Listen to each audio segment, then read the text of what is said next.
Hey guys, welcome back to part 4 of my amateur playthrough of Dark Souls.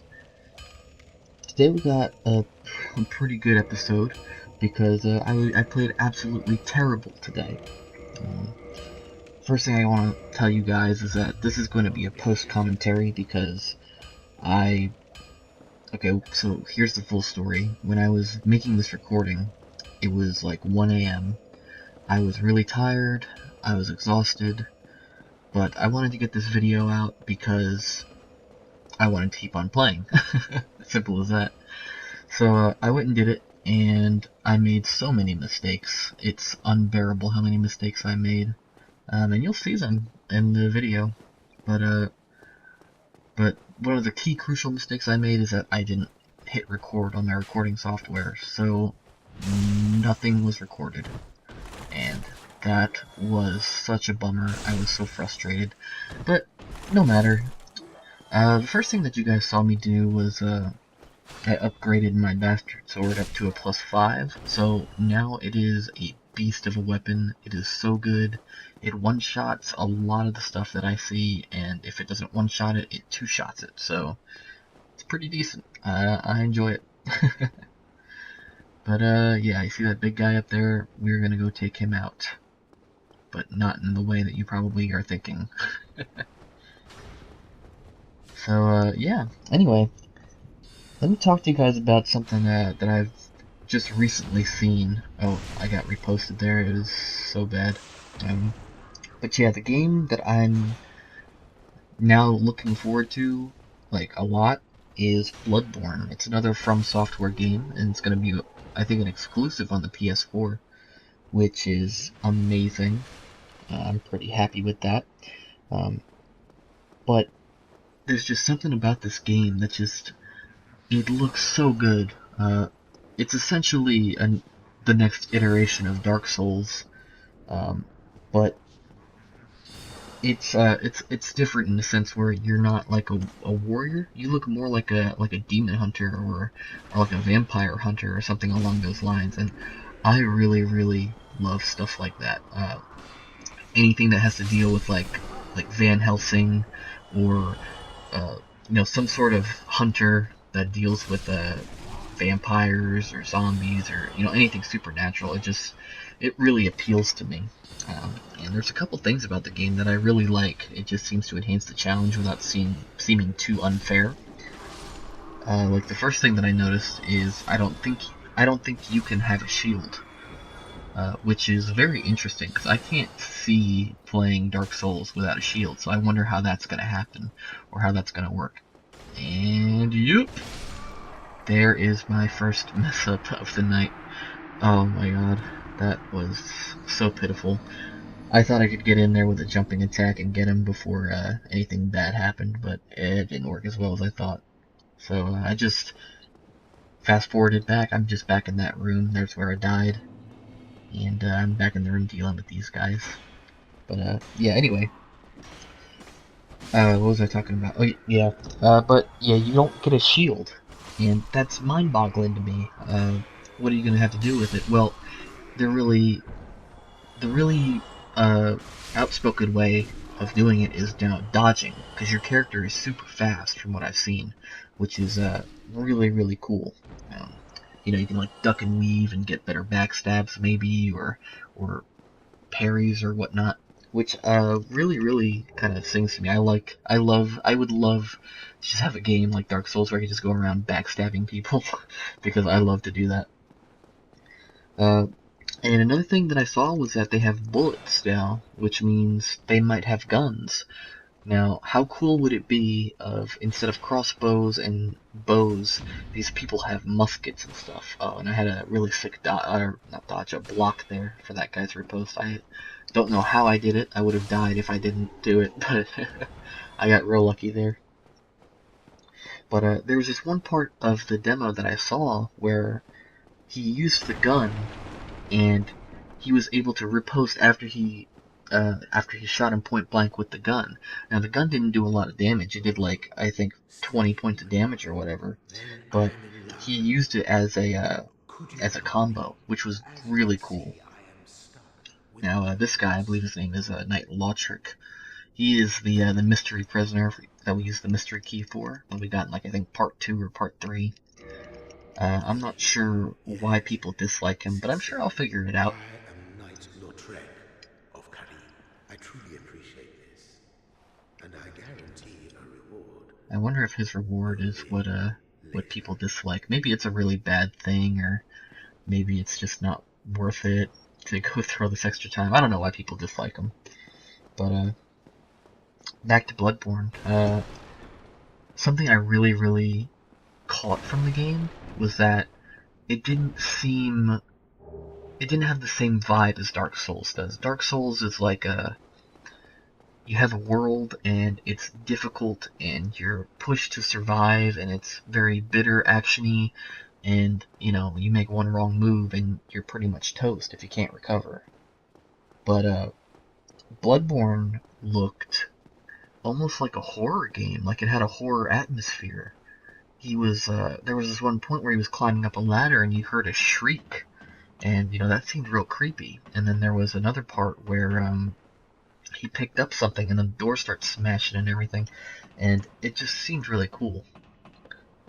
It had a really, I guess, a Resident Evil 4 feel to it. Kind of mix that with the kind of location that you get from Thief on the PS4 as well, and that's what I'm getting from Bloodborne, and I absolutely love that. So yeah, here we are. We're on the roof of the chapel, headed to the bell tower, and this is where we encounter the ever so lovely gargoyle. It is a wondrous creature with that giant tail axe. Spoiler: I do not get that axe because I'm an idiot. But I'm gonna shut up so you guys can listen and watch the cutscene.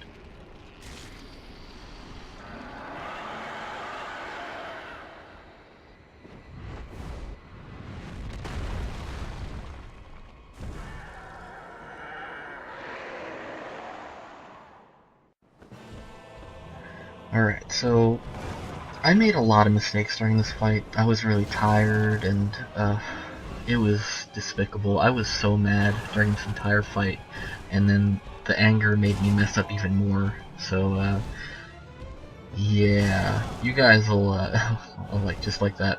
Yeah, you guys will see. I don't even know why I still had my two-hander out. Should have had my shield out. And there I didn't even have my shield out for a second, and it cost me a hit. But, yeah, this fight's really bad. The fight isn't hard, per se, if you're doing it right. But, obviously I wasn't doing it right, and I wasn't at 100%. So yeah, back to Bloodborne. Inside the game, there was also something else that caught my attention. There were groups of enemies that kind of like wandered around the place, instead of just static enemies that just kind of stood around like they do in Dark Souls 2, Demon Souls, whatnot. They actually were moving around like they were a part of the environment. Or I guess how you would describe it is if you ever played an MMO and you're doing a dungeon, like like World of Warcraft or Rift, whatever you're used to. And that's exactly what it felt like. Like, it was an instance, and it just seemed really cool because there were ways that you could pull enemies. Like, there's a new item called the Pebble, where you can throw it and get the attention of one guy. So I can imagine if you're playing through it the first time, you can do this strategically, and then when you figure out what everything does, or what everyone does, per se, you can just, run all in and be crazy about it and do your speed runs or whatever. But it looked so cool. And another point that I thought was really cool is, I guess that it's another balancing thing, because since you don't have a shield, you can't block. It looked like every time he attacked an enemy, he healed. I'm not sure if that's going to be in the end game or the full game, whatever.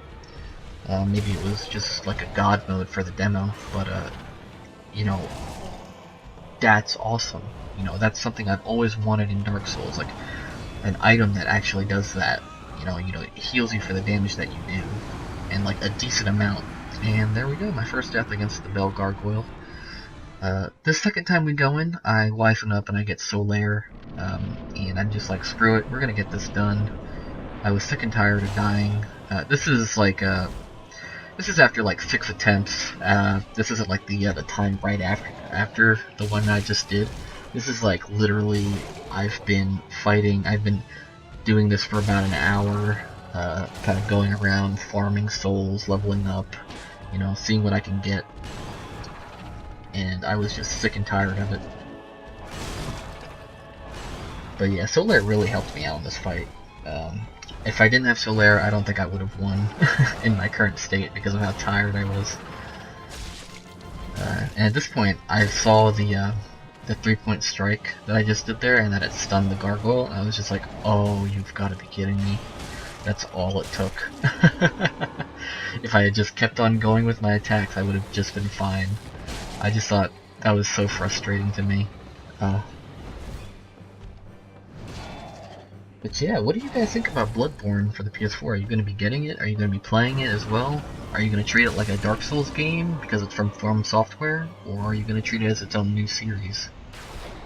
Because I think it would be great if they just kept on going with Dark Souls and make a Dark Souls 3, or if they turn Bloodborne into Dark Souls 3, or whatever happens, you know what I'm saying? So yeah, I'm obviously very happy. I do my little jump of joy there. I was really ecstatic.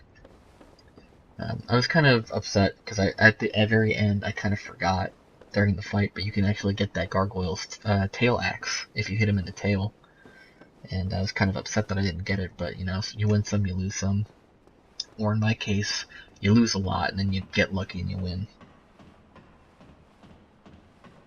So at this point, I'm pretty much just climbing up the ladder, gonna go ring that bell, and that I think is the end of the video. So yeah, what do you guys think about Bloodborne? Have you seen the trailer? Do you think you're gonna get it? Do you think you're gonna play it? I know I will. I'm not sure if I'm gonna do a let's play of it, but you know, that would be interesting. That would be kind of fun to do. And you know what? Maybe I'll do it. If this whole Dark Soul thing works out perfectly fine, then you know what? I'll do it. That's the first bell of awakening as it rings out across Nordrum. Such a pretty place when you look at it from a faraway distance, where you can't see the undead. So yeah, thank you very much, guys, for watching part 4 of this playthrough. I really appreciate it that you take the time to watch the video, and if you guys stay tuned through the end of the of where the Dark Souls title screen kind of pops up, you guys will have a nice little surprise waiting for you. Thank you very much. Have a good one.